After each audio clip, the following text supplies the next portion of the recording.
Hey guys, welcome to my channel. My name is Kyle and I'm a lover of all things music, movies, and media. And today we're going to be taking a look at the Wicked film soundtrack part 1 on vinyl, music and lyrics by Stephen Schwartz, and the album was released on November 22nd, 2024. Let's take a look. Okay, so in this review we're going to be talking about the standard black vinyl edition of the album. So let's start with the artwork on the cover. And God, I just love this picture. I mean, it's bold, it's magical, it perfectly captures the vibe of the film. I love the subtle shimmer of the lettering transitioning from pink to green. I kind of almost wish that the letters of the Wicked title were embossed on the album. I thought that would have been cool, but you know, you can't have everything. And we have our two central characters, Galinda, played by Ariana Grande, and Elphaba, played by Cynthia Erivo. And the characters are reaching for each other with their fingers just barely touching. Kind of gives me reminiscent vibes of that Michelangelo painting, The Creation of Adam, where God is reaching down to Adam. And then the two characters have the Emerald City and the Flying Monkeys and Munchkinland and, the Yellow Brick Road in between them.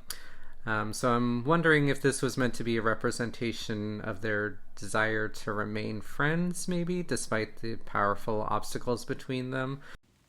Also, I love that both characters are framed in their particular iconic color. So we've got Galinda on the left, and she's framed by these beautiful, delicate pink cherry blossom petals, and she's in the iconic pink version of the Galinda dress.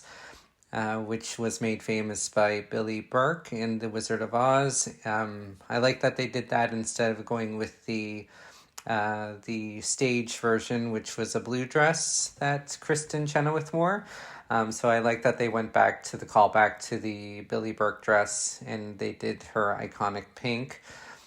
And on the right-hand side, we have Elphaba in, of course, the green sky, the western sky.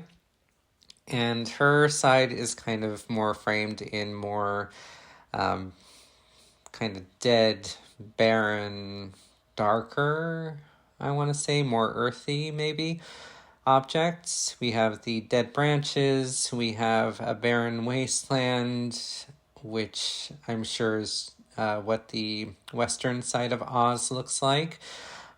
Even down to her broom, like the handle of her broom is very earthy with the kind of the vines wrapping around it and the straw of the broom. Very earthy, very classic Wicked Witch looking themes. And I love the textures of her dress in this movie. I think it is so beyond beautiful. I love that it almost looks like there's vines or kind of how the pages, the words on the pages in the Grimoire kind of have that swirling effect. That's almost what you get from the texture of her dress in this movie, which is amazing. And down to the hat, of course, the infamous conical hat, which when turned upside down, it looks like a cyclone. Another callback to The Wizard of Oz. So I think that's brilliant. I love her rings. I love her nails. Her nails have just become iconic. Cynthia Erivo's nails, and in, of course, Elphaba standard color green. But I think they're different colors throughout the film. They go from black to green to like other colors and always shimmering. And I think they did a great job. I'll have to research who the costume designer was. I think I'm going to do a review of the film later. But kudos to them. I mean, they really did it, and I hope they are receiving awards because these costumes on all of the cast are just beautiful. And then when we open up the gatefold, we've got this really nice sprawling picture of the entire main cast. We've got Chistery in the top left, who's our flying monkey friend. We've got Jeff Goldblum, who plays the wizard, and I really like his suit, actually. I like the chains across his suit. He's got really nice hair in this movie, which is actually pretty awesome. I thought he looked great in this movie. We've got Michelle Yeoh, Oscar winner Michelle Yeoh, playing Madame Morrible, casting a spell on us all. And God, that dress is fierce, actually. I love the dress on her, too. And then, of course, we have our Elphaba Galinda. And then on the very right, we have our Fiyero, played beautifully by Jonathan Bailey, who's just too good looking to live.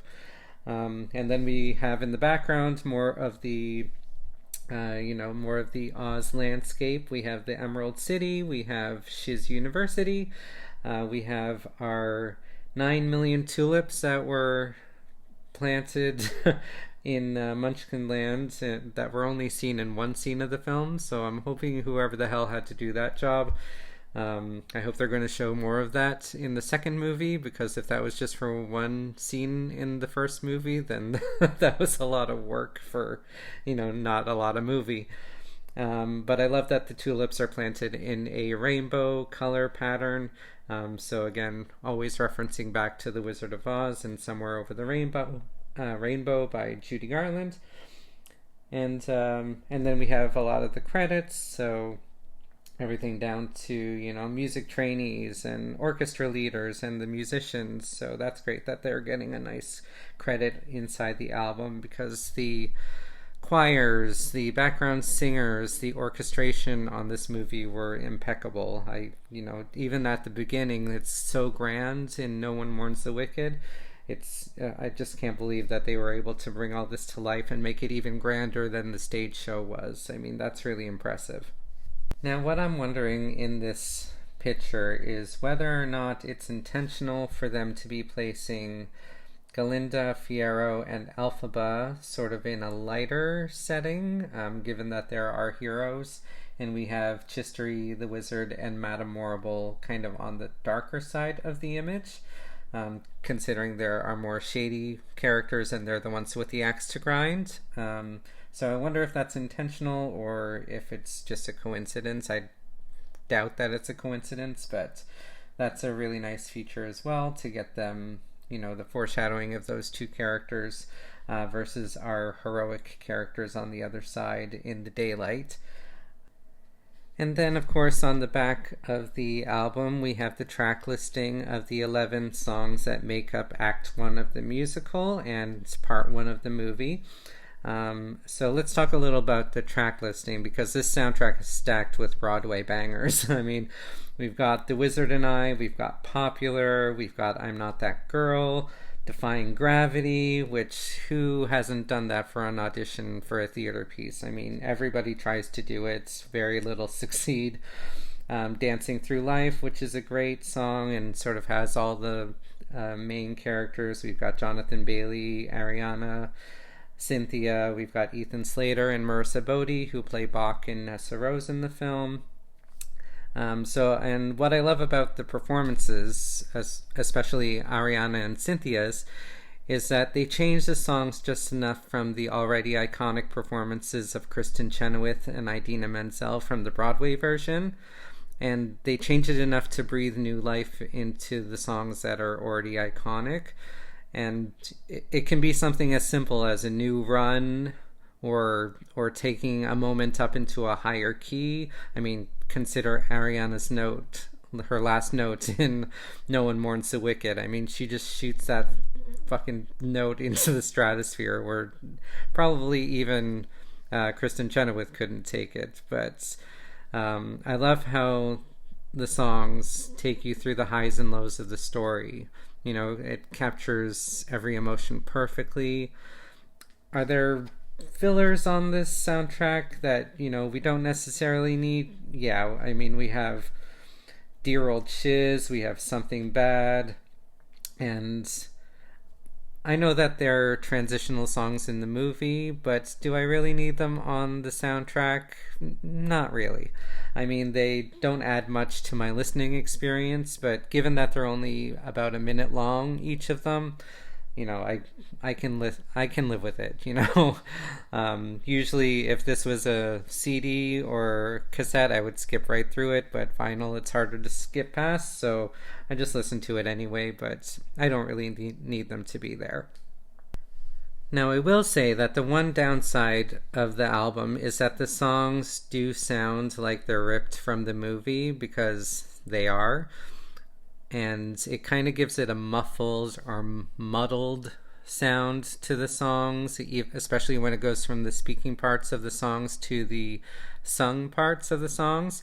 So I'm wondering if it might have been better to have the cast re-record the songs in a sound booth, in a at a recording studio, because ripping it straight from the movie, you do lose a bit of the sound quality.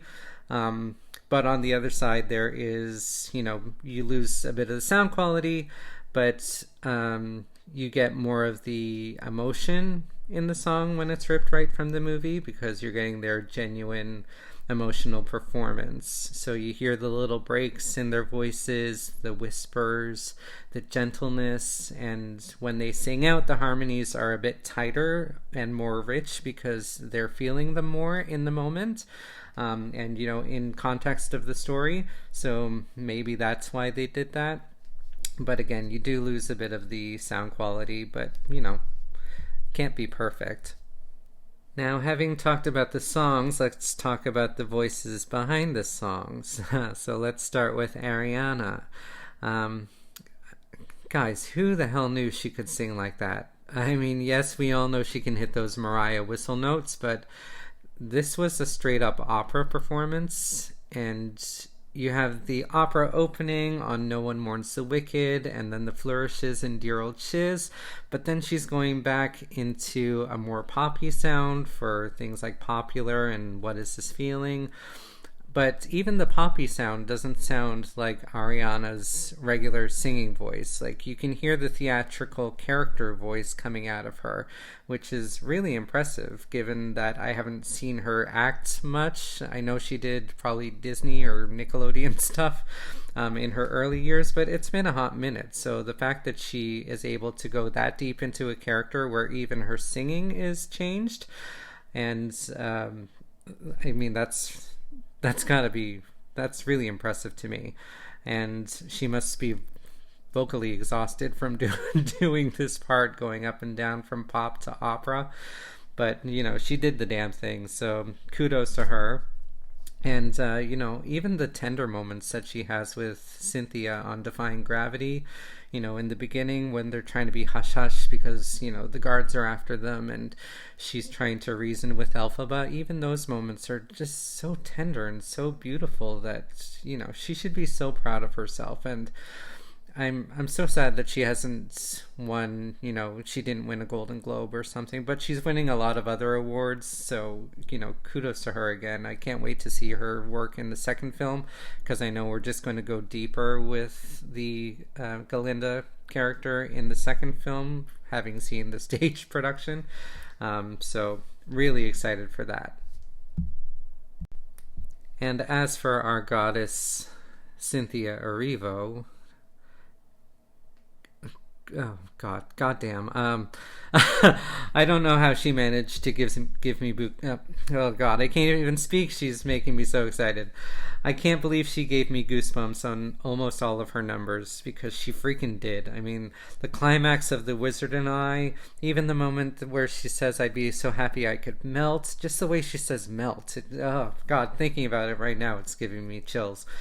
And and then we have the heartbreaking tenderness of I'm Not That Girl, where she starts off so low and almost in a whisper, and kind of then builds, and oh god, it's just so sad. I feel so bad for her. And then of course you got the show-stopping grit of Defying Gravity, which everybody was waiting for that moment in the theater. I mean, it's just an outstanding performance. And she lost the Golden Globe to Demi Moore the other day, but, let's hope that she gets the Oscar, because I know she's going to be nominated for the Oscar. If not for the first part, then at least the second part of the movie. Because, again, I know they're delving deeper into these two characters in the second film. So maybe, if she doesn't win it for the first part, let's cross our fingers for the second, because we got to get this girl to be an EGOT. What I love about her voice is that she has this this slight roughness to her voice. So it's not exactly, perfect, but it's got this grit and this growl to her voice in the bigger moments. And it's just so astounding. I mean, just think of her war cry at the end of Defying Gravity. I mean, you can hear the passion, and you can hear this character is pissed off, So, yeah, I gotta tell you, I'm really looking forward to her performance of No Good Deed in part 2, because I know she's just going to slay that one if she slayed these ones to begin with. The other thing I wanted to say about Defying Gravity is there's an effect on Cynthia's voice at the end when she's doing the "so if you care to find me," that I don't know if it's an echo that they're putting on her voice, but there's a reverberation of her voice that makes it sound so much grander and so much cleaner and so much more like crystal clear, and kind of ringing all throughout Oz. So I don't know what that effect is that they did in or post-production, but it's really effective, and it's one of the things that is giving me chills in this performance, because it's such a standout moment. And so to add that on top of it, so her voice in this huge moment is singing out to everybody, in Oz, it's just, that final climactic moment that is so impressive. And so, hats off to the post-production or the production sound people, because I don't know what it was, but it was effective. And then we've got the Jonathan Bailey and him singing Dancing Through Life, and dancing the way that he does, and flipping through all those friggin' book stacks in the library. And oh god, like, how is it legal for him to be able to sing, dance, and look that good? I mean, honest to god, I almost actually kind of wish that his character had his normal, like, scruffy, kind of beard, mustache, goatee kind of thing, because I think he would have just been even more gorgeous. But I don't think I could have handled him looking any more gorgeous. And then we have Jeff Goldblum, and he only sings on 2 of the songs on the soundtrack, The Wizard. But given that I didn't know that the man could sing at all, I thought he did, a pretty good job. I was pretty pleased with his voice. Michelle Yeoh. Oh, God. Yeah, Michelle Yeoh. Searching for something nice to say. She did fine, I'll say. Thankfully, Madame Morrible doesn't have to sing that much in the films. She doesn't have a big singing role, but goddamn does she slay as the, in the Wicked kind of character that she's got that sweet, like almost sugary sweet, but then like dastardly character down to a T. So she's a great actress, but yeah, I wish they would have just cut the parts at the beginning of The Wizard of Oz, or The Wizard and I, rather, and just had her talk the part, which basically she did. But yeah, let's not have you sing again, Michelle. And then Marissa Bodie and Ethan Slater are Nessa Rosenbach. They have more coming in the second film, so again, they only had small singing parts, but I was I was happy with what they did, and I can't wait to see their character's trajectory in the second film, because I know what's coming. No spoilers. I'm trying to keep away from spoilers, but yeah, it's going to be deep. And finally, I of course couldn't do this review without talking about the appearance of our sainted and anointed Kristen Chenoweth and Idina Menzel in their cameo on One Short Day. I love that they put the 2 of them together, and they didn't split up their parts. They had, they were together again, and they were our Wizamania propaganda musical fortune tellers that are giving us the story of the Grimmery before we get into the aspects of that part of the story. And I'm so glad that they got to be together, interact with the two girls that were, doing their parts justice. And it was really great. I love that we had the moments where Kristen covers Ariana's mouth and she does her own operatic trills, and of course Idina being able to give us her version of the war cry from her version of Defying Gravity was amazing. And I'm glad that they kept them together. I was so happy to see them both. I didn't want to see one in the first film and the other in the second film. Like, we need them together, and the fans of course freaked out when I was in the theater seeing it. I freaked out. I got a little goosies when they both came out. And I'm wondering if we're going to see any of the other original cast members. We also get a short cameo from Stephen Schwartz, who wrote the music and the lyrics. He's the guardian at the gates of the Emerald City when they go up to the doors. He's the one that announces that the wizard will see you now. So that was nice that he got his little cameo in there as well. So yeah, that was perfect. That was a perfect little cherry on top of that performance. So I think I'm going to give this album an 8 out of 10 rating. I mean, the artwork is beautiful, the performances are stunning, but because the songs are ripped directly from the movie, the sound quality is a little bit lacking, in my opinion. So that's what knocks it down a couple of points for me. But what do you guys think? What do you think of the artwork? What's your favorite song on the album? What version of the vinyl do you have if you collect vinyl? Let me know in the comments below. Thanks again for watching this review. If you guys are into album reviews, vinyl collecting, movies, or media, then don't forget to like, comment, and subscribe down below. I've got a lot more content coming your way. Thanks again for watching, and I'll see you in the next one. Bye!